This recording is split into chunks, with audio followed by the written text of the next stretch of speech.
यार मेरी बीवी कल रात से अपडेटिंग पे लगी हुई है। सुबह हो गई है, अभी तक अपडेट्स इंस्टॉल कर रही है। भूख से जान निकल रही है। Hello, dear husband. Welcome to BVOS 2.0. New feature successfully installed. अच्छा, मैं तुमसे बाद में बात करता हूँ। अच्छा बताओ, क्या न्यू फितना इंस्टॉल किया है तुमने? Feature 1. हर झूठ पे ऑटोमेटिक हप्पड़ अलर्ट। क्या मतलब? मैं कब झूठ बोलता हूँ? जब तुम कहते हो मैं 5 मिनट में आ रहा हूँ, सिस्टम ने इस सेंटेंस को बिगेस्ट लाई ऑफ 2025 मार्क किया है। अरे वो तो ऐसे ही। थप्पड़ अलर्ट। Impact level medium.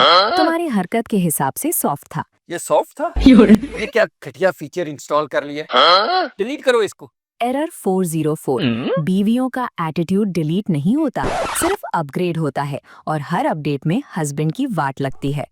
अच्छा, डाउनग्रेड कर दो। डाउनग्रेड सिर्फ तब पॉसिबल है जब हस्बैंड 15 दिन तक रोजाना गिफ्ट दे। Gift category expensive. Flowers is not acceptable. Downgrade करो, डाउनग्रेड।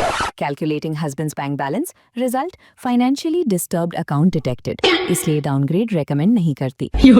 अरे मेरी मेमोरी अपग्रेड कर दो। Restarting husband please wait. Warning, restart के बाद भी अकल अपडेट नहीं होती। अपडेट बंद कर दो वरना मैं तुम्हें अनइंस्टॉल कर दूंगा। अनइंस्टॉल पॉसिबल नहीं, बस तुम्हें म्यूट कर सकती हूँ, वो भी परमानेंटली। नहीं नहीं नहीं नहीं नहीं नहीं। मेरी प्यारी बीवी, OS 2.0 आपका हर फीचर, आपका हर नखरा, आपकी हर अपग्रेड मेरे सर आंखों पर। माफी दे दो, आप मेरी प्यारी बीवी हो। इससे बेहतर था असली बीवी से ही शादी कर लेता।